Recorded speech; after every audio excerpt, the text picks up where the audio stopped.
ಅಜ್ಞಾನ ಅಂತಕ್ಕಂತಹದ್ದು ಅನಾದಿ ಅಂತ ಹೇಳಿದ್ವಿ. ಈ ಅಜ್ಞಾನದ ದಶೆಯಿಂದನೇ ನಮ್ಗೆ ಈ ಬುದ್ಧಿ, ಜೀವ, ಅಹಂ ಅಂತ ಏನ್ ಕರಿತೀವಿ, ಇವೆಲ್ಲವೂ ಅಜ್ಞಾನದಿಂದ ಕಾಣಿಸಿಕೊಂಡಿರ್ತಕ್ಕಂಥದ್ದು ಮತ್ತು ಇದನ್ನ ಅನಾದಿ ಅಂತ. ಸೊ ಹಿಂದಿನ ಶ್ಲೋಕದಲ್ಲಿ 201 ಶ್ಲೋಕದಲ್ಲಿ ನಾವು ಅದನ್ನ ನೋಡಿದ್ವಿ. ಅದರಲ್ಲಿ ಒಂದು ಕ್ವಶನ್ ರೈಸ್ ಮಾಡಿದ್ದೆ ನಾನು. ಅನಾದಿ ಅನ್ನೋದಕ್ಕೆ ಎಕ್ಸ್ಪ್ಲನೇಷನ್ ಕೊಡಕ್ಕಾಗ್ಲಾರ್ದನೆ ಗಡಿಗೆಯ ಭಾವ ಅಂದ್ರೆ ಹೊರಗಡೆ ಇರ್ತಕ್ಕಂತಹ ಗಡಿಗೆಯ ಜ್ಞಾನ ಅಂದ್ರೆ ಅದರ ಭಾವ, ಮತ್ತೆ ಗಡಿಗೆಯನ್ನ ನೋಡಿದ ಮೇಲೆ ಗಡಿಗೆಗೆ ಸಂಬಂಧಪಟ್ಟಿರ್ತಕ್ಕಂತಹ ಜ್ಞಾನ, ಅದು ಅಭಾವ ರೂಪ, ಇದು ಭಾವರೂಪ. ಈ ಅಭಾವ ರೂಪ ಮತ್ತು ಭಾವರೂಪ ಹೇಗೆ ಉತ್ಪತ್ತಿ ಆಯಿತು? ಗಡಿಗೆಯನ್ನ ನೋಡಿ ಸಂಸ್ಕಾರ ಬಂತು, ಇಲ್ಲ ಸಂಸ್ಕಾರ ಇರೋದ್ರಿಂದ ಗಡಿಗೆ ಬಂತು?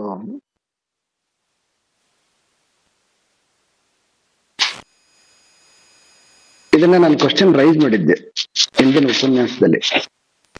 ನೆನಪಿದೆಯಲ್ರಿ ಎಲ್ಲರಿಗೂ? ಇಲ್ಲ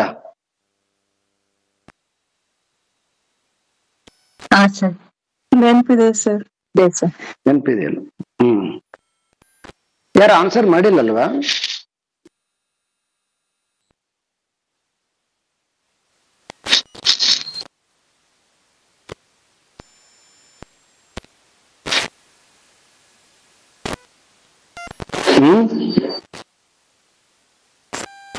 ಇಲ್ಲ ಸರ್, ಅದಕ್ಕೆ ಎಕ್ಸಾಕ್ಟ್ ಆಗಿ ಒಂದೇ ಆನ್ಸರ್ ಇಂಥದೇ ಅಂತ ಹೇಳಕ್ಕೆ ನಂಗೆ ಗೊತ್ತಾಗ್ತಿಲ್ಲ ಸರ್. ಅದು ಒಂದಕ್ಕೊಂದು ಸಂಬಂಧ ಇಟ್ಕೊಂಡಿದೆ ಅಂತ ನಂಗ ಅನ್ಸೋದು, ಅದ್ರಿಂದ ಇದು. ಓಕೆ ಓಕೆ, ಅವಿನಾಭಾವ ಸಂಬಂಧ ಅಂತ ಹೇಳಿದ್ರೆ. ಅಲ್ಲ, ಇನ್ಯಾರೋ ಒಬ್ಬರು ಹೇಳಿದ್ರು ಕ್ರಿಯೇಟ್ ಮಾಡ್ತಕ್ಕಂತ ಮೈಂಡ್ ಅಲ್ಲಿ ಸ್ವಭಾವ ಇದೆ ಅಂತ ಹೇಳಿ. ಯಾರ ಹೇಳಿದ್ರಲ್ವಾ?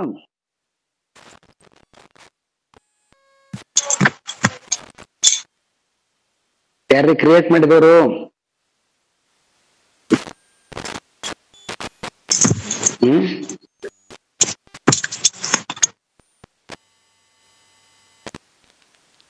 ಕ್ರಿಯೇಟ್ ಮಾಡಿದ್ರು ಬಂದಿಲ್ವಾ ಸರ್? ಬಂದಿದ್ದೀನಿ ಸರ್. ಜ್ಯೋತಿ. ಹಾ, ಜ್ಯೋತಿ ಅಂದ್ರೆ ಇವರು ನಂದೀಶ್ ಸರ್ ರೆಕಮೆಂಡ್ ಮಾಡಿದ್ರು. ಇಲ್ಲ, ಇನ್ನೊಬ್ರು ನಮ್ಮ ಈ ಗ್ರೂಪ್ ಅಲ್ಲಿ ಇನ್ನೊಬ್ರು ಜ್ಯೋತಿ ಇದಾರೆ. ಇವರು ಮಂಗಳೂರವರು, ಹಾಗಾಗಿ ಜ್ಯೋತಿ ಅಂದ್ರೆ ನೀವು ಜ್ಯೋತಿ ಲೋಕೇಶ್ ಅಲ್ವಾ ನೀವು? ಹೌದು ಸರ್, ದಾವಣಗೆರೆ. ಸರಿ ಸರಿ.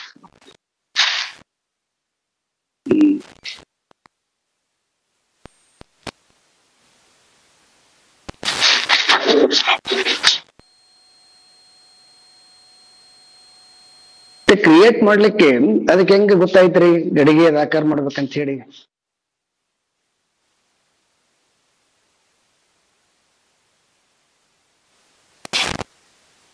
ಸರ್, ಪ್ರಕೃತಿಯಿಂದ ಇನ್ಫ್ಲೂಯೆನ್ಸ್ ತಗೊಂಡಿರ್ಬೋದು ಸರ್.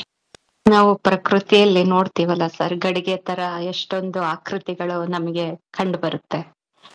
ಅಂದ್ರೆ ಅದ್ರ ಅರ್ಥ ಏನಾಯ್ತು ಅಂದ್ರೆ ನೋಡಿನೇ ಕ್ರಿಯೇಟ್ ಆಗುತ್ತೆ ಅಂತ ಅರ್ಥ ಐತೆ, ಹೌದಾ? ಹೌದು ಸರ್. ಅಂದ್ರೆ ಹೊರಗಿಂದ ನೋಡಿನೇ ಕ್ರಿಯೇಟ್ ಮಾಡ್ತದ ಅಂತ ಅರ್ಥ ಆಯ್ತು. ಹೌದು ಸರ್. Okay okay. ಮತ್ತೆ ಹೊರಗಡೆದ್ದು ಯಾರು ಕ್ರಿಯೇಟ್ ಮಾಡಿದ್ರು ಸರ್? ಪರಮಾತ್ಮನೇ ಸರ್. ಯಾರು? ಎಲ್ಲಿ ಅಡ್ರೆಸ್ ಕೊಡಿ ನೋಡೋಣ.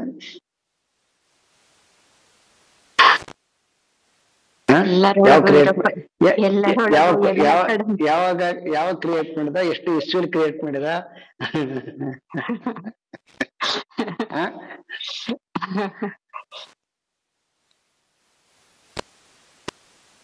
ನಮಗೆ ತುಂಬಾ ಈಸಿ ಮೆಥಡ್ ಅಂತಂದ್ರೆ ನಾವು ಯಾವಾಗ್ಲೂ ಏನಂತಂದ್ರೆ ಇಲ್ಲ ಪ್ರಕೃತಿ ಅಂತನೋ ಪರಮಾತ್ಮ ಅಂತನೋ ಇಲ್ಲ ಮಾಯ ಅಂತ ನಿಂಗೆ ಹಾಕಿ ಬಿಟ್ಬಿಡ್ತೀವಿ. ಹೌದ್ರಾ? ಹೌದು ಸರ್. ಹಾ, ಹಂಗ ಹಾಕಿ ತಪ್ಪಿಸ್ಕೊಳ್ಳೋದ್ರಿಂದ ಉತ್ತರ ಸಿಗೋದಿಲ್ಲ ಅದಕ್ಕ. ನೀವು ಏನಂದ್ರೆ ಕ್ವಶನ್ ಇಂದ ತಪ್ಪಿಸ್ಕೊಳ್ಬಹುದು, ಅದಕ್ಕೆ ಉತ್ತರ ಸಿಗೋದಿಲ್ಲ. ಅದಕ್ಕೆ ಉತ್ತರ ಕಂಡುಕೊಳ್ಬೇಕು ಅಂತಂದ್ರೆ ಒಂದು ಐ ಡೋಂಟ್ ನೋ, ಇಷ್ಟೇ ಅದಕ್ಕೆ ಇರೋದು ಆನ್ಸರ್. ಯಾವುದನ್ನ ಐ ಡೋಂಟ್ ನೋ ಅಂತಂದ್ರೆ ದಟ್ ಇಸ್ ಅಜ್ಞಾನ ಅಂತ, ಇಷ್ಟೇ.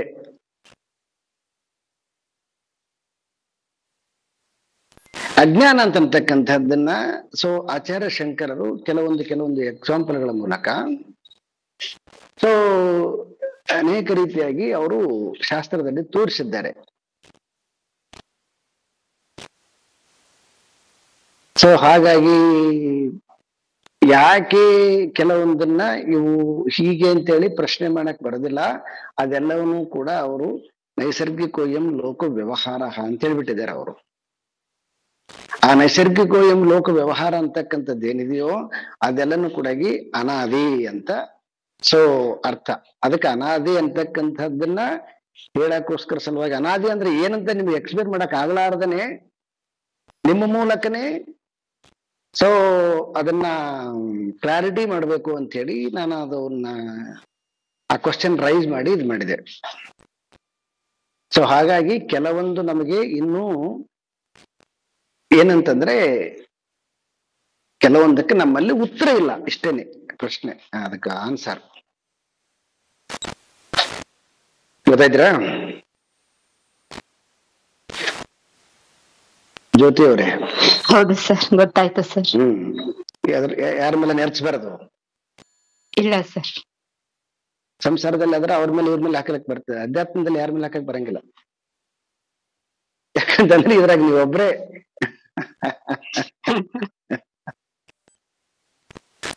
ಫ್ಯಾಮಿಲಿಲಿ ಎಲ್ಲ ಜೊತೆ ಸೇರ್ಕೊಂಡು ಮಾಡ್ತಿರ್ತೀರಿ, ಯಾರ ಮೇಲೆ ಹಾಕಕ್ ಬರ್ತಾ? ಈ ಅಧ್ಯಾತ್ಮದಲ್ಲಿ ಯಾರ ಮೇಲೆ ಹಾಕಕ್ ಬರಂಗಿಲ್ಲ. ಇನ್ನು ಭಕ್ತಿಯಲ್ಲಿ ಹಾಕ್ಬೋದು ದೇವ್ರ ಮೇಲೆ ತಗೊಂಡೋಗಿ, ಆದ್ರೆ ಶಂಕರರ ಜ್ಞಾನದ ವಿಚಾರದಲ್ಲಿ ಯಾರ ಮೇಲೆ ಹಾಕಕ್ ಬಿಡಂಗಿಲ್ಲ. ಅವರು ಇಲ್ಲ ಫೇಸ್ ಮಾಡು, ಇಲ್ಲ ತಿಳ್ಕೊ, ಇಷ್ಟೇ ಎರಡೇ ಅವ್ರದ್ದು ಆನ್ಸರ್. ಸೊ ಹೀಗೆ ಅನೇಕ ಸಂಗತಿಗಳು ನಮಗೆ ಇವತ್ತು ಅವೆಲ್ಲವೂ ಕೂಡ ಸರಿಯಾಗಿ ಅರ್ಥ ಆಗದೇ ಇದ್ದಾಗ, ಅದಕ್ಕೆ ನಮಗೆ ಈ ಸತ್ಯವನ್ನ ಕಂಡುಕೊಂಡಿರ್ತಕ್ಕಂತಹ ದಾರ್ಶನಿಕರು ಅವರು ಏನ್ ಮಾಡಿದ್ರು ಅಂತಂದ್ರೆ ಕೆಲವೊಂದು ಸೂತ್ರ ರೂಪದಲ್ಲಿ ಶಬ್ದಗಳನ್ನ ಹಾಕಿಬಿಟ್ರು. ಅನಾದಿ, ಅಜ್ಞಾನ, ಮಾಯಾ ಅಂತ ಹೇಳ್ಬಿಟ್ಟು. ಬಟ್ ಅವ್ರಿಗೆ ಗೊತ್ತಿದೆ ಅದು, ಅವ್ರಿಗೆ ಗೊತ್ತಿರೋದ್ರಿಂದನೇ ಆ ಕೋಡ್ ವರ್ಡ್ ಕೊಟ್ಟಿದ್ದಾರೆ. ಆ ಕೋಡ್ ವರ್ಡ್ ಅನ್ನ ನಾವು ಅರ್ಥ ಮಾಡ್ಕೋಬೇಕು. ಸೊ ನಮ್ಮ ಬುದ್ಧಿಗೆ ಅದು ಕ್ಲಾರಿಟಿ ಬರ್ತಾ ಬರ್ಬೇಕು, ಶಬ್ದದ ಜ್ಞಾನ. ಇಲ್ಲ ಅಂತಂದ್ರೆ ಅನೇಕ ಶಬ್ದಗಳು ಆ ವಾಕ್ಯಗಳಿಗೆ ನಮ್ಮಲ್ಲಿ ಸರಿಯಾದ ಉತ್ತರ ಇಲ್ಲ, ಸುಮ್ಮನೆ ಹಾಗೆ ಅಕ್ಸೆಪ್ಟ್ ಮಾಡ್ಕೊಂಡ್ಬಿಟ್ಟಿದ್ದೀವಿ. ನಾನು ಮೊನ್ನೆ ಒಂದು ಕ್ಲಾಸ್ ತಗೊಳ್ಳುವಾಗ ಬಹಳ ಜನ ಬುದ್ಧಿವಂತರಿದ್ದೆ, ಎಲ್ಲರೂ ಬಹಳ ಜನ. ಋಷಿ ಅಂದ್ರೆ ಏನ್ರಿ ಅಂತ ಕೇಳಿದೆ. ಋಷಿ ಅಂತಂದ್ರೆ ಏನಂತಂದ್ರೆ ಬಹಳ ಜನಕ್ಕೆ ಗೊತ್ತಿಲ್ಲ.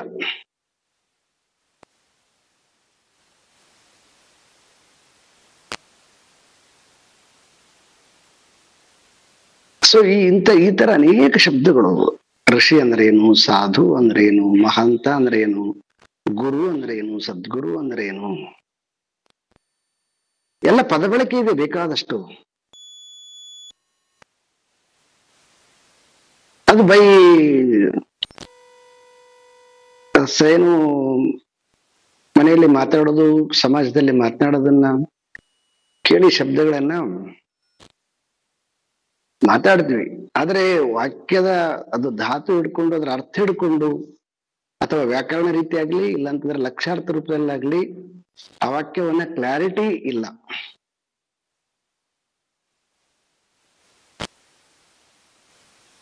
ಸೊ ಹಾಗಾಗಿ ಇಲ್ಲಿ ಅನಾದಿ ಅಂತಕ್ಕಂತಹ ಶಬ್ದದ ಅರ್ಥ ಏನಂತಂದ್ರೆ ಅದನ್ನ ಹೇಳಕ್ ಬರದೇ ಇರತಕ್ಕಂತಹ ಒಂದು ಒಂದು ಮಿಲನ ಇದೆ,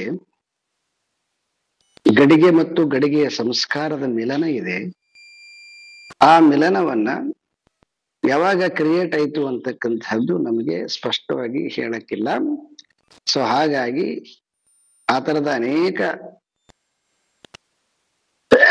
ಶಬ್ದಗಳು ಹಾಗೆ ಇದಾವ. ಅವಕ್ಕೆಲ್ಲನೂ ಕೂಡ ಯಾವಾಗ ಅಂತಂದ್ರೆ ಅದು ಯಾವಾಗ ಇವಾಗ ಅಂತ ಇಲ್ಲ. ಅದಕ್ಕೆ ಪ್ರಕೃತಿಂ ಪುರುಷಂ ಎರಡೂ ಕೂಡ ಇವೆರಡು ಅನಾದಿ ಅಂತ.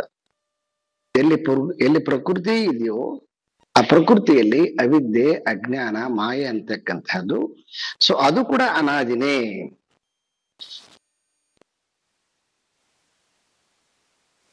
ಯಾಕೆ ಇದನ್ನ ಎತ್ಕೊಂಡಿದ್ದೀನಿ ಪ್ರಶ್ನೆ ಅಂತಂದ್ರೆ, ತುಂಬಾ ಜನ ಈ ಶಾಸ್ತ್ರದಲ್ಲಿ ಕರೆಕ್ಟ್ ನಾವೆಲ್ಲ ಆತ್ಮಸ್ವರೂಪರು ಅಂತ ಹೇಳ್ತೀವಿ. ಮತ್ತೆ ಈ ಅಜ್ಞಾನ ಅಂತಕ್ಕಂತಹದ್ದು ಇದೆ ಅಂತಂದ್ರೆ ಯಾರಿಗೆ ಅಜ್ಞಾನ ಅಂತಕ್ಕಂಥದ್ದು? ಆತ್ಮನಿಗಿರ್ಬೇಕಲ್ವ ಅಜ್ಞಾನ ಅಂತ ಈ ರೀತಿಯಾಗಿ ಕ್ವಶನ್ ರೈಸ್ ಆಗ್ತದೆ. ಅದಕ್ಕೆ ಉತ್ತರ ಏನಂತಂದ್ರೆ, ಯಾವಾಗ ನೀವು ಪ್ರಕೃತಿಗೆ ಒಳಪಟ್ಟು ಮಾತಾಡ್ತಿರೋ ಆವಾಗ ನಿಮಗೆ ಅಜ್ಞಾನ ಇರ್ತದೆ. ಯಾವಾಗ ನೀವು ಪ್ರಕೃತಿಯನ್ನ ಮೀರಿ ಪುರುಷನನ್ನ ತಿಳ್ಕೊಂಡು ಮಾತಾಡ್ತಿರೋ ಅವಾಗ ಅಜ್ಞಾನ ಇರಲ್ಲ. ಎಲ್ಲಿಯವರೆಗೆ ಪುರುಷನ ಬಗ್ಗೆ ಜ್ಞಾನ ಬರೋದಿಲ್ವೋ, ಸೊ ಅಲ್ಲಿ ತನಕ ಪ್ರಕೃತಿ ಜನ್ಯವಾಗಿರ್ತಕ್ಕಂತಹ ಈ ಜೀವ ಅಲ್ಲಿ ತನಕನು ಕೂಡ ಇವನಿಗೆ ಅಜ್ಞಾನ ಅಂತಕ್ಕಂತಹದ್ದು ಸಹಜವಾಗಿರ್ತದೆ. ಇಷ್ಟು.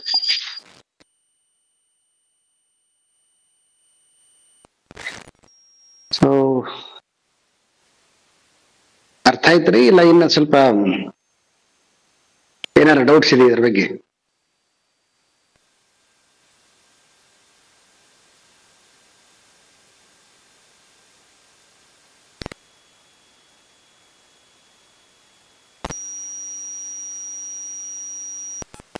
ಅರ್ಥ ಆಗಿದೆಯಾ ಇಲ್ವಾ? ಅರ್ಥ ಆಗಿಲ್ವಾ? ಸ್ವಲ್ಪ ಅರ್ಥ ಆಗಿದೆ ಸರ್.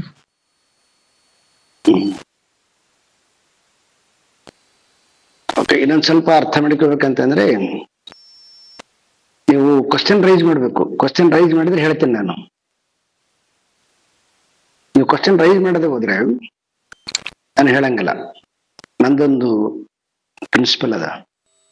ಯಾವಾಗ ಹೇಳ್ತೀನಿ ಅಂದ್ರ ಮತ್ತೆ ಆ ಶ್ಲೋಕ ಬಂದಾಗ ಹೇಳ್ತೀನಿ, ಇಲ್ದಂದ್ರೆ ಹೇಳಂಗಿಲ್ಲ ನಾನು.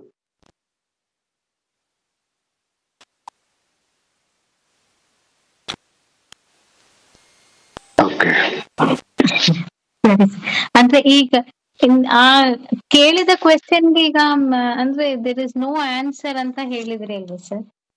ಇಟ್ ಇಸ್ ನೋ ಆನ್ಸರ್ ಅಂದ್ರೆ ವಿತ್ ನಾಲೆಡ್ಜ್ ಆನ್ಸರ್ ಅಂತ ಅದು.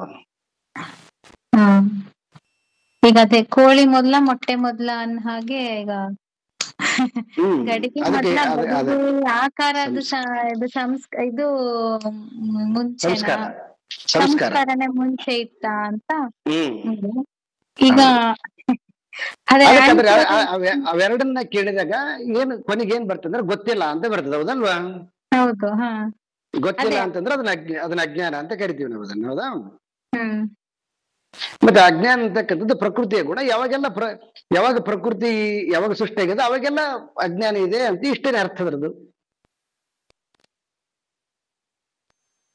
ನೀವ್ ಹೇಳ್ದಂಗೆ ಮಾಯೆಯಿಂದ ಅದು ಆವರಿಸಲ್ಪಟ್ಟಿದೆ ಅಂತ ಹೇಳಿದ್ರಿ. ಸೊ ಹಾಗೆ ಅಂತ ಅನ್ಕೋಬೇಕಾ ಸರ್ ಇವಾಗ? ಇಲ್ಲ, ಮಾಯಲ್ ತರಬೇಡ್ರಿ. ಮಾಯಲ್ ತರಲ್ಲ ನೀವಾಗ. ಗೀತೆಯಲ್ಲಿ ಸ್ಪಷ್ಟವಾಗಿ ಹೇಳಿದ್ದಾನೆ ಭಗವಂತ, ಪ್ರಕೃತಿ ಮತ್ತು ಪುರುಷ ಇವೆರಡು ಅನಾದಿ ಅಂತ ಹೇಳ್ತಾನೆ. ಈ ಪ್ರಕೃತಿ ಅಂತ ಏನ್ ಕರಿತೀವಿ, ಈ ಪ್ರಕೃತಿ ಅಂತಕ್ಕಂಥದ್ರಲ್ಲಿ ಇವೆಲ್ಲ ಗುಣಗಳಿದಾವ. ಅಜ್ಞಾನ ಇದೆ, ಅಂಧಕಾರ ಇದೆ, ತಮಸ್ಸಿದೆ, ಕಾಮ ಇದೆ, ಕ್ರೋಧ ಇದೆ, ಲೋಭ ಇದೆ. ಯಾರು ಕೂಡ ನಮ್ಗೆ ಯಾರು ಕಲಿಸ್ಬೇಕಾಗಿಲ್ಲ ಇವೆಲ್ಲ. ಹೌದಲ್ವಾ? ಇವೆಲ್ಲವೂ ಕೂಡ ನಮ್ಗೆ ಸಹಜವಾಗಿ ಯಾವುದು ಪ್ರಕೃತಿಯಿಂದ ಜನಿಸ್ತೀವೋ ಆ ಪ್ರಕೃತಿಯಲ್ಲಿ ಆ ಗುಣಗಳಿರೋದ್ರಿಂದ ಅವುಗಳನ್ನ ಮೈ ಹೊತ್ತುಕೊಂಡು ಬರ್ತೀವಿ ನಾವು.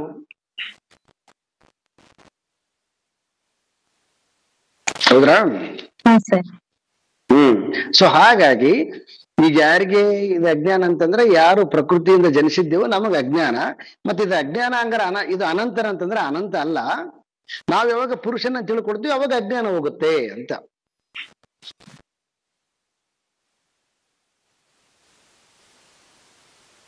Okay sir.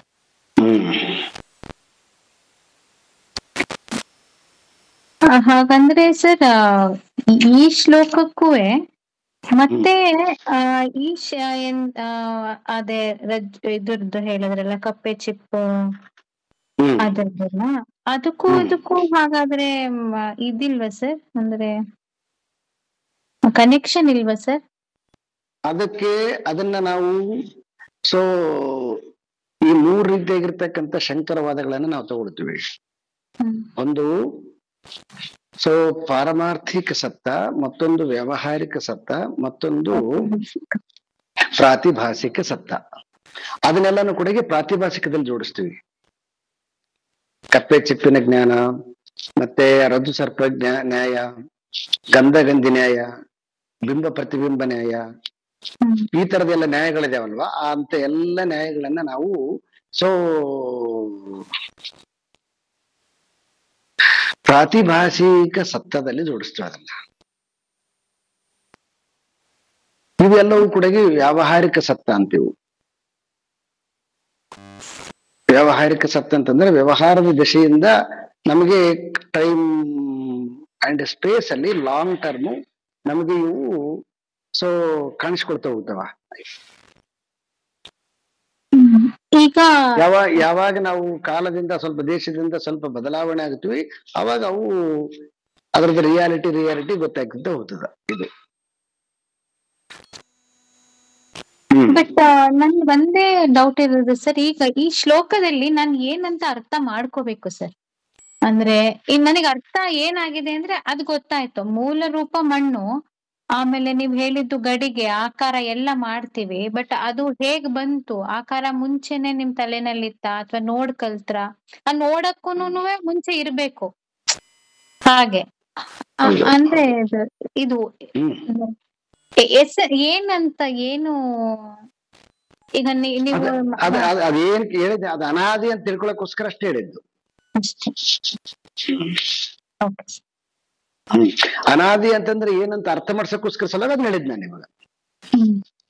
ಅದೇ ಸರ್, ನಾನು ಅದೇ ಓದ್ತಾ ಇರ್ಬೇಕಾದ್ರೆ ಅದೇ ಜ್ಞಾನ ವಿಜ್ಞಾನದ ಬಗ್ಗೆ ನೀವ್ ಹೇಳಿದಾಗ, ಜ್ಞಾನ ಅಂದ್ರೆ ವಿವೇಕ ಚೂಡಾಮಣಿ ತಿಳ್ಕೊಳ್ಳೋದು, ವಿಜ್ಞಾನ ಅಂದ್ರೆ ಅದನ್ನ ಅಳವಡಿಸ್ಕೊಳ್ಳೋದು. ಇದ್ರಲ್ಲಿ ಏನ್ ಅಳವಡಿಸ್ಕೊಳ್ಳಿ ಅಂತ ಗೊತ್ತಾಗ್ಲಿಲ್ಲ.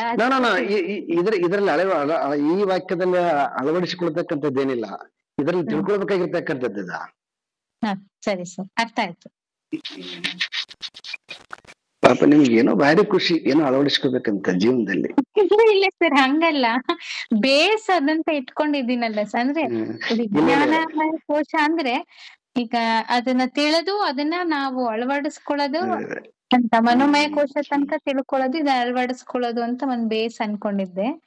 ಇದು ಸರಿ ಸರ್, ಅರ್ಥ ಆಯ್ತು.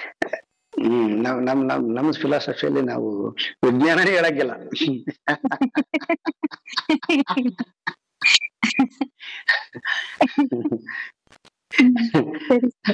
ಬರೀ ಜ್ಞಾನ ಅಷ್ಟೇ. ಯಾಕಂತಂದ್ರೆ ಶಂಕರದ ವಾದನೆ ಹಂಗದ. ಅವ್ರ ಏನ್ ಹೇಳ್ತಾರೆ ಅಂದ್ರೆ ಶಬ್ದ ಮಾತ್ರೇಣ ಮೋಕ್ಷ ಜ್ಞಾನ ಅಂತ ಬರೀತಾರೆ ಅವರು. ಅಂದ್ರೆ ಹೇಳಿದಾಗ್ಲೇನೆ ಮೋಕ್ಷ ಸಿಕ್ಬಿಡ್ಬೇಕು, ಹೇಳಿದಾಗ್ಲೇನೆ ಅರ್ಥ ಆಗಿಬಿಡ್ಬೇಕಂತ. ವಿಜ್ಞಾನ ಪ್ರಶ್ನೆ ಇಲ್ಲ. ವಿಜ್ಞಾನ ಯಾವಾಗ ಅಂತಂದ್ರೆ ನಿಮ್ಗೆ ಯೋಗ್ಯತೆ ಇಲ್ಲದೆ ಇದ್ದಾಗ ವಿಜ್ಞಾನ ಬೇಕಂತ ಅಂತಾರ ಅವರು. ಅರ್ಥ ಮಾಡಿಕೊಳ್ಳಕ್ಕೆ ನಿಮ್ಗೆ ಯೋಗ್ಯತೆ ಇಲ್ಲ ಅಂತಂದಾಗ ಅವಾಗ ವಿಜ್ಞಾನ ಮಾಡಿಕೊಳ್ರಿ, ಯಾರು ಬೇಡ ಅಂತಾರ. ಏನಾರ ಮಾಡ್ರಿ, ವಿಜ್ಞಾನದಲ್ಲಿ ತಕರಾರಿಲ್ಲ ನಮ್ಮದು. ನೀವು ಜಪ ಮಾಡ್ತಿರೋ, ಉಪವಾಸ ಮಾಡ್ತಿರೋ, ಇಲ್ಲ ಏನು ಗುರು ಸೇವೆ ಮಾಡ್ತಿರೋ, ಗುರು ಕಾಣಿಕೆ ಕೊಡ್ತಿರೋ, ದಟ್ ಇಸ್ ಸೆಕೆಂಡ್ರಿ. ಗುರು ಭಕ್ತಿ ಮಾಡ್ತಿರೋ, ಏನು ದೇವ್ರ ಭಕ್ತಿ ಮಾಡ್ತಿರೋ, ಅದೆಲ್ಲಾನು ಕೂಡ ಶಾಸ್ತ್ರ ಶಂಕರರ ಶಾಸ್ತ್ರದಲ್ಲಿ ಇಲ್ಲ ಅದಕ್ಕ ಸ್ಥಾನ. ಯಾವಾಗ ಅದನ್ನ ನಿಮಗೆ ಅರ್ಥ ಮಾಡಿಕೊಳಕ್ ಆಗೋದಿಲ್ವೋ, ವಾಕ್ಯನ್ನ ಏನು ನೇರವಾಗಿ ವಾಕ್ಯ ಇದೆಯೋ ಆ ವಾಕ್ಯವನ್ನ ಯಾವಾಗ ನಿಮಗೆ ಅದು ನಾಲೆಡ್ಜ್ ಜ್ಞಾನ ಆಗೋದಿಲ್ವೋ ಅವಾಗ ಇದೆಲ್ಲ ಬೇಕಾಗುತ್ತೆ. ಆ ಕ್ಷಣಕ್ಕೆ ನಾಲೆಡ್ಜ್ ಬಂತಂದ್ರೆ ದೆನ್ ಆ ಸಬ್ಜೆಕ್ಟ್ ಅಂತ ನೀವು ಮುಕ್ತರು ಅಂತ. ಇದು ಹೈಯೆಸ್ಟ್ ಶಂಕರರ ಬೌದ್ಧಿಕ ಫಿಲಾಸಫಿ ಇದು.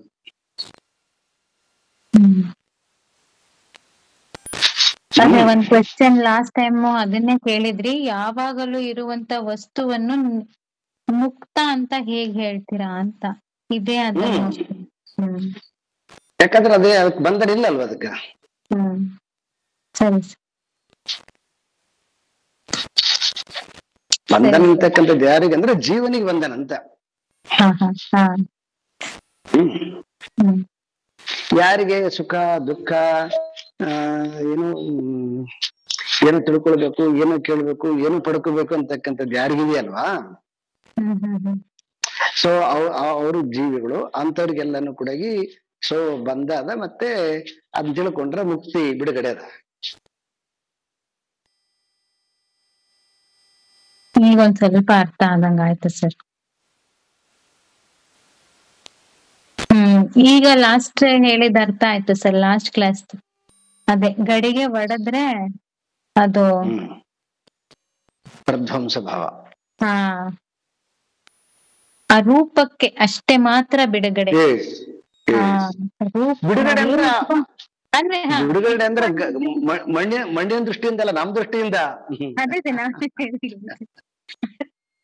ಅದೇ ಸರ್,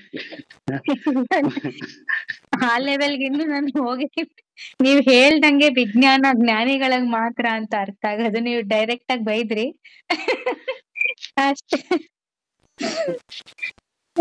ಸರಿ ಸರ್, ಅರ್ಥ ಆಯ್ತು, ಸ್ವಲ್ಪ ಮಟ್ಟಿಗೆ ಅರ್ಥ ಆಯ್ತು ಸರ್. ಲಾಸ್ಟ್ ಕ್ಲಾಸ್ ಮತ್ತೆ ಈಗಿನ ಎಕ್ಸ್ಪ್ಲನೇಷನ್ ಅಲ್ಲಿ ನಾವ್ ಏನ್ ತಿಳ್ಕೋಬೇಕು ಅನ್ನೋದು ಮಾತ್ರ ಅರ್ಥ ಆಯ್ತು. ಅನಾದಿ ಅಂದ್ರೆ ಅದಕ್ಕೆ ಇಲ್ಲಿಂದ ಹಿಡ್ಕೊಂಡು ಎಲ್ಲ ಕೆಲವೊಂದು ಶಬ್ದಗಳೇನೇನು ಪ್ರಯೋಗ ಮಾಡ್ತೀವಲ್ವಾ, ಸುಮ್ನೆ ಕೇಳ್ಕೊಂತ ಹೋಗ್ಬೇಡ್ರಿ. ಸುಮ್ನೆ ಕೇಳ್ಕೊಂತ ಹೋದ್ರೆ ನನಗೇನು ಮ್ಯಾಕ್ಸಿಮಮ್ ಆಗಿ ಅದಕ್ಕೆ ಎಷ್ಟು ಅರ್ಥ ಇರ್ಬೇಕು ಹೇಳ್ಬೇಕು ಅಷ್ಟು ಹೇಳ್ಕೊಂಡು ಬಿಟ್ಟು ಹೋಗ್ಬಿಡ್ತೀನಿ ನಾನು. ಸೊ ದೆನ್ ನೀವು ಕ್ವಶನ್ ರೈಸ್ ಮಾಡಿದ್ರಿ ಅಂತಂದ್ರೆ ಅದನ್ನ ಸೊ ಇನ್ನೊಂದ್ ಸ್ವಲ್ಪ ಹೆಂಗ ತಿಳಿಸಿ ಹೇಳ್ಬೇಕು ಅಂತಕ್ಕಂಥದ್ದು ಅವಾಗ ಇನ್ನೊಂದ್ ತರ ತಲೆ ಓಡುತ್ತೆ ನನಗ. ಕೇಳಿಲ್ಲ ಅಂದ್ರೆ ಓಡೋದಿಲ್ಲ. ಇದು ನಂದು ದೋಷ ಅದ. ಅದು ಓಪನ್ ಆಗಿ ಹೇಳ್ತಾ ಇದ್ದೀನಿ ನಾನು. ಮತ್ತೆ ಹೇಳ್ತೀನಿ, ಯಾವಾಗ ಹೇಳ್ತೀನಿ ಅಂದ್ರೆ ಮತ್ತೆ ಆ ಶ್ಲೋಕನೇ ಬರ್ಬೇಕು, ಅವಾಗ ಹೇಳ್ತೀನಿ. ಇಲ್ಲ ಅಂತಂದ್ರೆ ಹೇಳಂಗಿಲ್ಲ. ಸ್ವಲ್ಪ ಮಟ್ಟಿಗೆ ಅರ್ಥ ಆಯ್ತು ಸರ್. ಸರ್ ಇಲ್ಲಿ ಚನ್ನ ಬಸವಣ್ಣನವ್ರದ್ದು ಒಂದು ವಚನ ಇದೆ ಸರ್. ಆದಿ ಬಸವಣ್ಣ. ತರಬೇಡ್ರಿ ಬೇಡ್ರ ಸರ್? ಸರಿ ಸರ್. ಬೇಡ್ರಿ. ಯಾಕಂದ್ರೆ ವಚನ ಕಾನ್ಸೆಪ್ಟು ಅದ್ರದೇ ಸೊ ಬೇರೆ ವಾಕ್ಯದಿಂದ ನಾವು ಇಲ್ಲಿ ಲಿಂಕ್ ಮಾಡ್ಬೋದೇನೋ ಜ್ಯೋತಿ ಅವರೇ. Sorry sir, sorry sir. ಯಾಕಂದ್ರೆ ಅದ್ರದ್ದು ಕಾನ್ಸೆಪ್ಟ್ ಬೇರೆ ಅದ. ಆಯ್ತಾ ಸರ್, ಇನ್ಮಂತಾರಲ್ಲ ಸರ್. ವಚನಗಳನ್ನ ಬೇಕಾದ್ರೆ ಒಂದು ಬೇರೆ ಆಂಗಲ್ ಇಂದ ಬೇರೆ ಇನ್ನೊಂದು ಗ್ರೂಪ್ ಮಾಡೋಣ್ರಿ, ಅದ್ರಾಗ ಬೇಕಾದ್ರೆ ಡಿಸ್ಕಸ್ ಮಾಡೋಣ್ರಿ. ಸರಿ ಸರ್, ಸರಿ ಸರ್.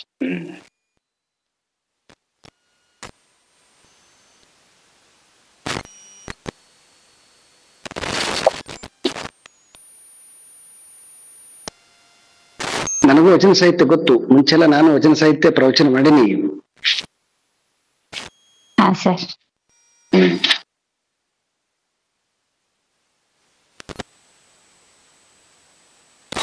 ಸೊ ಶ್ಲೋಕ ನಂಬರ್ 202. ವಿನಿರ್ವೃತ್ತಿರ್ಭವೇತ್ ತಸ್ಯ ಸಮ್ಯಜ್ಞಾನೇನ ನಾನ್ಯಥಾ ಬ್ರಹ್ಮಾತ್ಮೈಕತ್ವ ವಿಜ್ಞಾನಂ ಸಮ್ಯಜ್ಞಾನಂ ಶ್ರುತೇರ್ಮತಂ. ವಿನಿರ್ವೃತ್ತಿ ಭವೇತ್ ತಸ್ಯ ಸಮ್ಯಕ್ ಜ್ಞಾನೇನ ನ ಅನ್ಯಥಾ.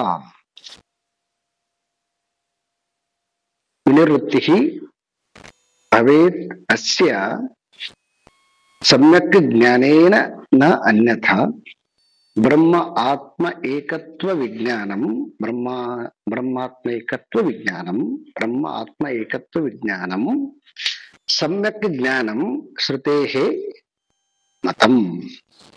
ಶ್ರುತೇಃ ಮತಂ ಶ್ರುತೇರ್ ಮತಂ ಎರಡೂ ಒಂದೇ ಅರ್ಥ. ಸೊ ಉಚ್ಚಾರಣೆ ಸರಿ ಇರ್ತದೆ, ಎರಡೂ ಸರಿ. ಶ್ರುತೇಹೇ ಮತಂ, ಶ್ರುತಿಯ ಮತ ಇದೆ. ಏನು ಶ್ರುತಿಯ ಮತ ಅಂತಂದ್ರೆ, ಶ್ರುತಿಯ ಮತ ಅಂದಗಳಿಗೆ ಶ್ರುತಿಯ ವಿಚಾರ ಅಂತ ತಗೊಳ್ರಿ. ಶ್ರುತಿಯ ವಿಚಾರ, ಶ್ರುತಿ ಹೇಳ್ತದ ನಮಗೇನಂತ ಹೇಳ್ತದೆ ಅಂತಂದ್ರ, ಸೊ ಬ್ರಹ್ಮಾತ್ಮೈಕ ಏಕತ್ವ ವಿಜ್ಞಾನಂ, ಆತ್ಮ ಮತ್ತು ಯಾವುದನ್ನ ನಾವು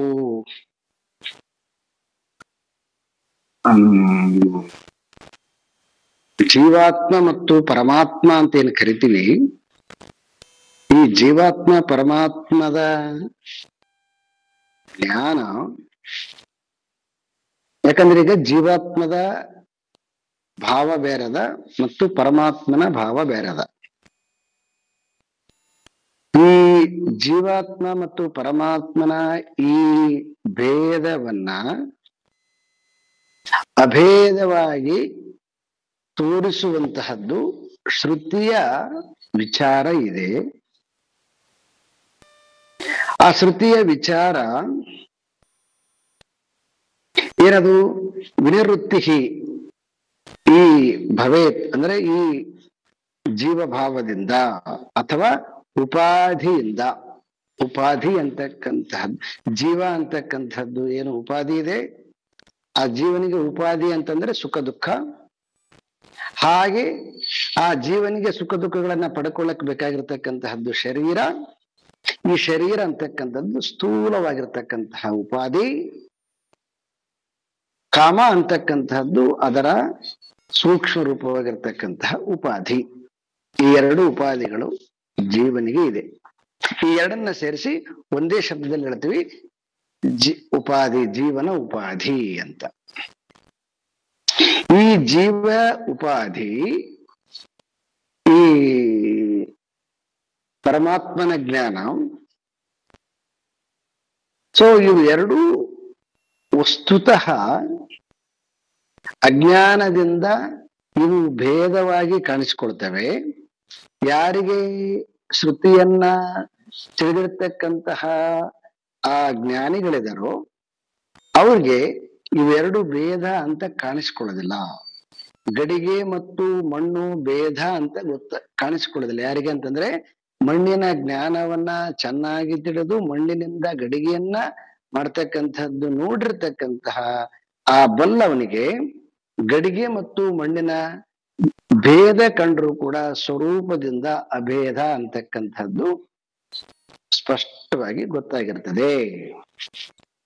ಅದೇ ರೀತಿಯಾಗಿ ಇಲ್ಲಿ ಯಾವುದನ್ನ ನಾವು ಉಪಾಧಿ ಅಂತ ಕರಿತೀವಿ, ಈ ಜೀವಾತ್ಮ ಅಂತ ಏನ್ ಕರಿತೀವಿ, ಈ ಜೀವಾತ್ಮನಿಗೆ ಮತ್ತು ಪರಮಾತ್ಮನಿಗೆ ಭೇದ ಹೆಂಗ್ ಕಾಣಿಸ್ತದೆ ಅಂತಂದ್ರೆ ಅಜ್ಞಾನದಿಂದ ಕಾಣಿಸ್ಕೊಳ್ತಾ ಇದೆ. ಯಾವಾಗ ಈ ಅಜ್ಞಾನ ಅಂತಕ್ಕಂತಹದ್ದು ಯಾವುದರಿಂದ ಕಳೆಯಲ್ಪಡುತ್ತೆ, ಅದು ಯಾವುದರಿಂದ ಕಳೆಯಲ್ಪಡುತ್ತೆ ಅಂದ್ರ ಸಮ್ಯಕ್ ಜ್ಞಾನ. ಸಮ್ಯಕ್ ಜ್ಞಾನ ಏನ ಅನ್ಯತ, ಮತ್ತೆ ಬೇರೆ ಯಾವುದರಿಂದ ಅದು ಕಳೀಲಿಕ್ಕೆ ಸಾಧ್ಯ ಇಲ್ಲ. ಈ ಸಮ್ಯಕ್ ಜ್ಞಾನ ಒಂದರಿಂದ ಮಾತ್ರ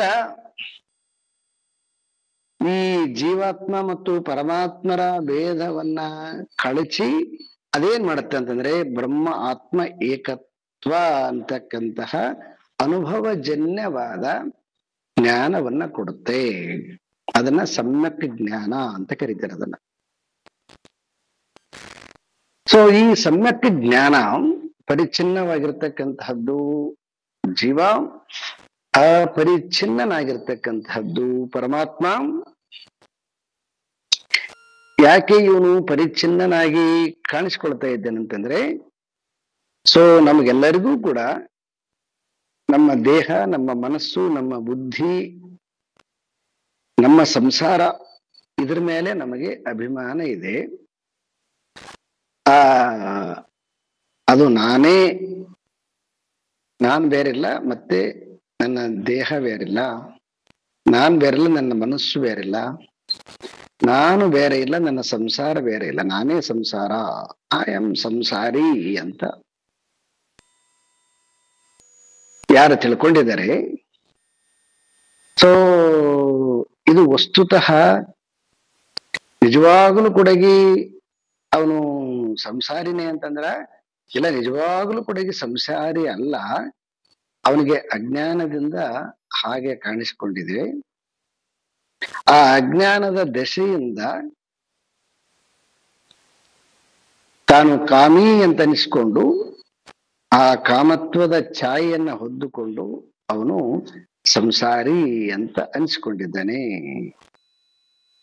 ಯಾವಾಗ ಈ ಜ್ಞಾನದಿಂದ, ಯಾವ ಜ್ಞಾನದಿಂದ?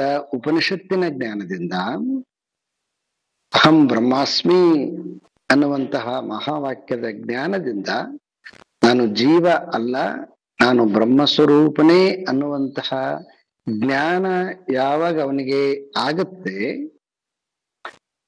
ಇದನ್ನ ಸಮ್ಯಕ್ ಜ್ಞಾನ ಅಂತ ಕರೀತಾರೆ. ಸಮ್ಯಕ್ ಅಂದ್ರೆ ಸ್ಪಷ್ಟವಾಗಿ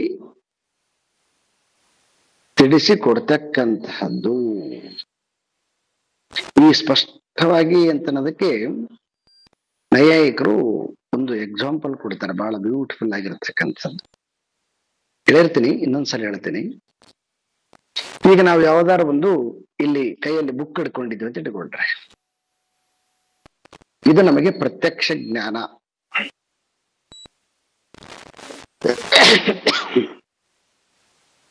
ಈ ಪ್ರತ್ಯಕ್ಷ ಜ್ಞಾನ ಅವರು ಹೆಂಗ ಡಿಸೈಡ್ ಮಾಡ್ತಾರಂತಂದ್ರೆ,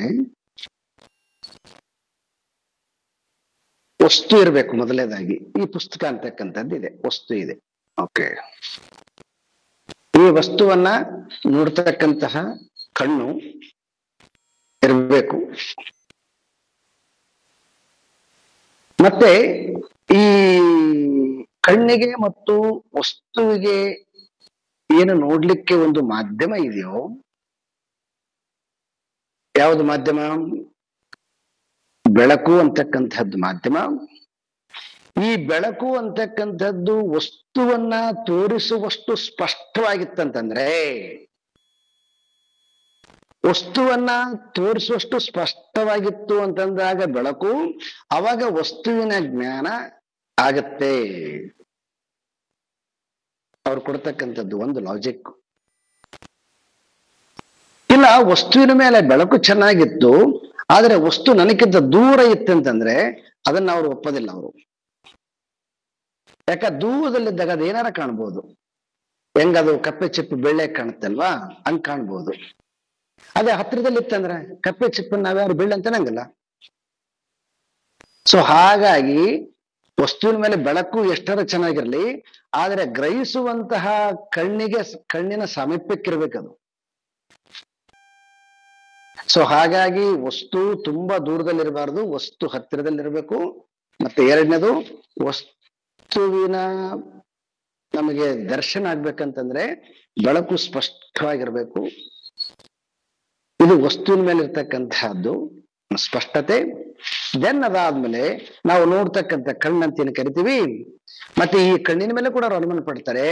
ಒಂದು ವೇಳೆ ನಿಮಗೆ ಕಣ್ಣಿಗೆ ಏನಾದ್ರು ಕ್ಯಾಟ್ರಾಕ್ಟ್ ಆಗಿತ್ತಂತಂದ್ರೆ ಅವಾಗಲೂ ಕೂಡ ಅದು ಹತ್ತಿರದಲ್ಲಿದ್ದು ಆ ವಸ್ತುವನ್ನ ತೋರಿಸುವಷ್ಟು ಬೆಳಕು ಕೂಡ ಸ್ಪಷ್ಟವಾಗಿತ್ತಾಗ್ಲೂ ಕೂಡ ನಿಮ್ಮ ಕಣ್ಣಿನಲ್ಲಿ ಅಸಮರ್ಥತೆ ಇತ್ತು ಅಂತಂದ್ರೆ ಅವಾಗಲೂ ಕೂಡ ಈ ವಸ್ತುವಿನ ಜ್ಞಾನ ಆಗೋದಿಲ್ಲ.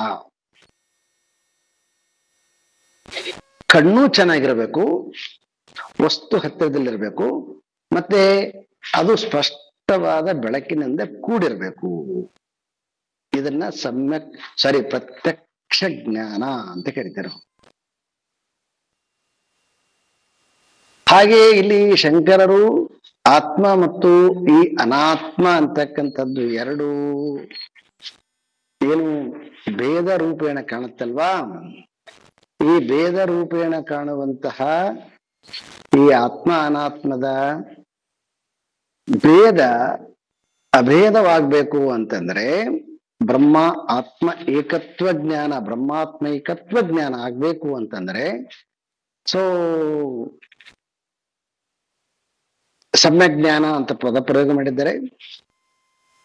ಸಮ್ಯಕ್ ಅಂತಕ್ಕಂಥದ್ರ ಅರ್ಥ ಏನ್ ತೋರಿಸ್ತದಂತಂದ್ರೆ ಅಂದ್ರೆ ವಸ್ತುವಿನ ಬಗ್ಗೆ ಸಂಪೂರ್ಣವಾಗಿರ್ತಕ್ಕಂಥದ್ದು ಸ್ಪಷ್ಟತೆ ಬರಬೇಕು. ಯಾವುದು ವಸ್ತುವಿನ ಬಗ್ಗೆ?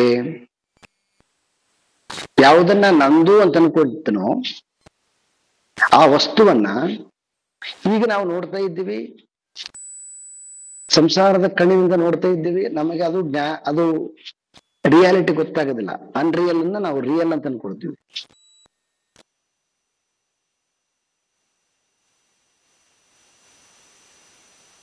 ಇದು ಬಹಳ ಸೋಜಿಗ. ಅನ್ರಿಯಲ್ ಯಾವುದು ರಿಯಲ್ ಯಾವುದು ಗೊತ್ತಾಗ್ತಿಲ್ಲ. ಆದ್ರೂ ಕೂಡ ನಮಗೆ ಈಗ ಯಾವ್ದನ್ನ ನಾವು ಎಲ್ಲರೂ ಸೇರಿಕೊಂಡು ಯಾವ್ದನ್ನ ರಿಯಲ್ ಅಂತ ಹೇಳ್ತೀವೋ, ಆ ರಿಯಲ್ ಅಂತಕ್ಕಂತಹದ್ದು ಎಲ್ಲರೂ ದಾರ್ಶನಿಕರು ಮತ್ತೆ ಋಷಿಗಳೆಲ್ಲ ಹೇಳಿರ್ತಕ್ಕಂಥದ್ದು ಅದು ರಿಯಲ್ ಅಲ್ಲ, ಅನ್ರಿಯಲ್ ಅಂತ ಅವ್ರದ್ದು ವಾದ ಅಲ್ಲ, ಇಟ್ ಇಸ್ ಎ ಟ್ರೂತ್. ಯಾಕಂತಂದ್ರೆ ಅದು ಹತ್ತಿರಗಿನ್ನ ದರ್ಶನ ಆಗಿಲ್ಲ ನಮಗ. ಅದು ಯಾವಾಗ ದರ್ಶನ ಕೊಡುತ್ತೆ ಅಂತಂದ್ರೆ ದೇಶ ಕಾಲಕ್ಕೆ ಅನುಗುಣವಾಗಿ ಅದು ದರ್ಶನ ಕೊಡುತ್ತೆ. ದೇಶ ಕಾಲ ಸಮಯ ಕೂಡಿ ಬರಬೇಕು, ಆವಾಗ ಅದು ದರ್ಶನ ಕೊಡುತ್ತೆ. ದೇಶ ಕಾಲ ಕೂಡಿ ಬರದೇ ಇದ್ರೂ ಕೂಡ ನಾವು ಅದರ ದರ್ಶನ ಪಡ್ಕೋಬೇಕು ಅಂತಂದ್ರೆ ನಮ್ಮ ಬುದ್ಧಿ ತೀಕ್ಷ್ಣವಾಗಿತ್ತಂತಂದಾಗ ಈ ಶಾಸ್ತ್ರವನ್ನ ನಾವು ಶ್ರದ್ಧೆಯಿಂದ ನಂಬಬೇಕು.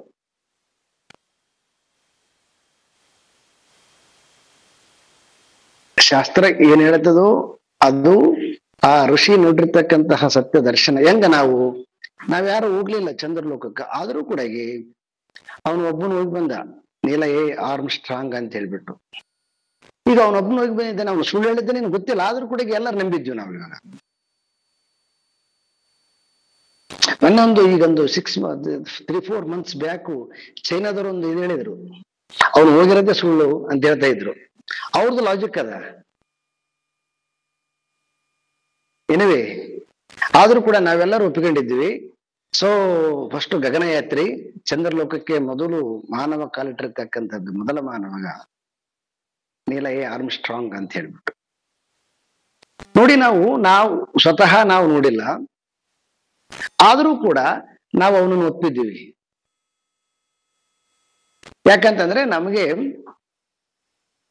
ಅವನ ಮೇಲೆ ನಮಗೆ ನಂಬಿಕೆ ಇಲ್ಲ, ವಿಜ್ಞಾನದ ಮೇಲೆ ನಮಗೆ ನಂಬಿಕೆ ಅದ. ವಿಜ್ಞಾನದ ಮೇಲೆ ನಂಬಿಕೆ ಇರೋದ್ರಿಂದ ಅವನು ಹೇಳಿರ್ತಕ್ಕಂಥದ್ದನ್ನ ಒಂದು ಸ್ವಲ್ಪನೂ ಕೂಡ ಸಂಶಯ ಪಡದಂತೆ ನಾವು ಪುಸ್ತಕದಲ್ಲಿ ಎಲ್ಲ ಓದಿದ್ದೀವಿ.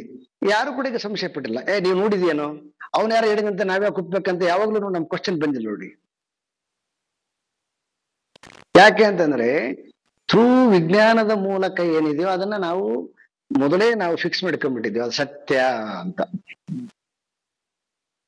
ನಾವು ನೋಡದೇ ಇದ್ರು, ನಾವು ಪ್ರಯೋಗ ಮಾಡದೇ ಇದ್ರು, ಅವನನ್ನ ಮಾತನಾಡಿಸದೇ ಇದ್ರು, ಆದ್ರೂ ಕೂಡ ಅದನ್ನ ಸತ್ಯ ಅಂತ ಒಪ್ಪಿಕೊಂಡಿದ್ವಿ ನಾವು. ಹಾಗೆ ಈ ಯಾರು ನೋಡಿದ್ದಾನೆ ಋಷಿ ಅಂತ ಕರಿತೀವಿ, ಆ ಋಷಿಯ ಮಾತಿನ ಮೇಲೆ ನಮಗೆ ಅಗಾಧವಾಗಿರ್ತಕ್ಕಂತಹ ಸಂಶಯ ರಹಿತವಾಗಿರ್ತಕ್ಕಂತಹ ಸದೃಢವಾಗಿರ್ತಕ್ಕಂತಹ ನಂಬಿಕೆ ಇರಬೇಕು. ಮೊದಲನೇ ಪಾಯಿಂಟ್ ಇದು.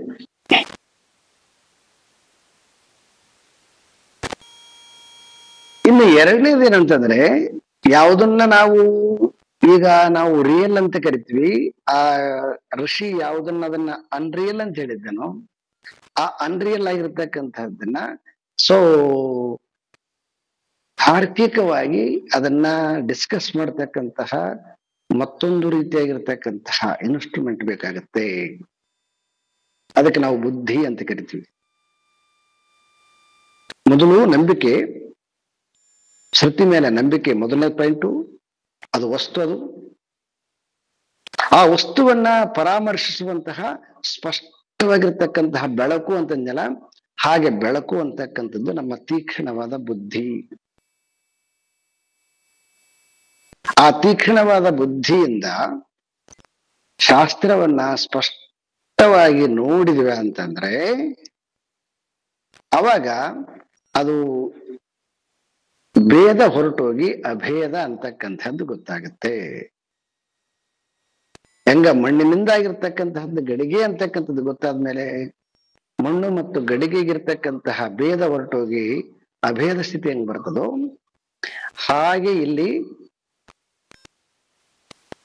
ಶಾಸ್ತ್ರವನ್ನ ನೋಡುವಂತಹದ್ದು ಮತ್ತೆ ಶಾಸ್ತ್ರವನ್ನ ಪರಾಮರ್ಶಿಸುವಂತಹ ಬುದ್ಧಿ ತೀಕ್ಷ್ಣತೆ, ಆ ಬುದ್ಧಿ ತೀಕ್ಷ್ಣತೆಯಿಂದ ವಸ್ತುಜ್ಞಾನ ಸ್ಪಷ್ಟವಾಗಿ ಆಗುತ್ತೆ. ಯಾವಾಗ ವಸ್ತುಜ್ಞಾನ ಸ್ಪಷ್ಟವಾಗಿ ಆದ್ಮೇಲೆ ಅದಕ್ಕೆ ಶಂಕರರು ಒಂದೇ ವಾಕ್ಯ ಹೇಳ್ಬಿಟ್ರು, ನಿತ್ಯ ಅನಿತ್ಯ ವಸ್ತು ವಿವೇಕ ಅಂತ. ಅವಾಗ ನಮಗೆ ಯಾವುದು ಅನಿತ್ಯ ಮತ್ತು ಯಾವುದು ನಿತ್ಯ ಅಂತ ಗೊತ್ತಾಗತ್ತೆ. ಯಾವಾಗ ನಮಗೆ ಯಾವುದು ನಿತ್ಯ ಅಂತ ಗೊತ್ತಾಗತ್ತೆ, ಆ ನಿತ್ಯ ಅಂತಕ್ಕಂಥದ್ದು ಏಕತ್ವದ ಜ್ಞಾನದಿಂದ ಕೂಡಿದೆ, ಏಕತ್ವ ಜ್ಞಾನದಿಂದ ಕೂಡಿದೆ. ಅಂತಹ ಏಕತ್ವ ಜ್ಞಾನವನ್ನ ತಿಳಿಸಿಕೊಡ್ತಕ್ಕಂಥದ್ದು ಅದನ್ನ ಸಮ್ಯಕ್ ಜ್ಞಾನ ಅಂತ ಹೇಳಿದ್ದಾರೆ. ಸೊ ಈ ಸಮ್ಯಕ್ ಜ್ಞಾನ ಅಂತಕ್ಕಂಥದ್ದು ಒಂದು ವಾಕ್ಯದಿಂದ ಸ್ಪಷ್ಟವಾಗಿ ನಮಗೆ ಅದು ಗೋಚರ ಆಗೋದಿಲ್ಲ. ಯಾಕಂತಂದ್ರೆ ಈಗ ಒಂದು ಯಾವುದೋ ಈಗ H2O ಅಂತ ಹೇಳ್ತೀವಿ ನಾವು. H2O ನ H2O is equal to water ಅಂತ ಏನ್ ಕರಿತೀವಿ. ಸೊ ಇಷ್ಟು ಹೈಡ್ರೋಜನ್ ಇಷ್ಟು ಆಕ್ಸಿಜನ್ ಸೇರಿಕೊಂಡು ನೀರಾಗತ್ತೆ ಅಂತ ಹೇಳ್ತೀವಿ. ಅಂದ್ರೆ ಅದೇನೈತೆ ಅಂತಂದ್ರೆ ಅದು ಸೊ ಅನುಭವ ಇಲ್ಲದೆ ಇರ್ತಕ್ಕಂಥದ್ದು ಜಸ್ಟ್ ಅದು ಶಬ್ದ ಆಯ್ತು. ಆ ಶಬ್ದವನ್ನ ಯಾವಾಗ ನಾವು ಪ್ರಯೋಗಾತ್ಮಕವಾಗಿ ಮಾಡಕ್ ಶುರು ಮಾಡ್ತೀವಿ, ಅದು ಹಂತ ಹಂತವಾಗಿ ಬೇಕಾಗುತ್ತೆ. ಒಂದು ದಿವ್ಸಕ್ಕೆ ಬೇಕಾಗಲ್ಲ, ಒಂದು ದಿವ್ಸಕ್ಕೆ ಸಾಕಾಗಲ್ಲ.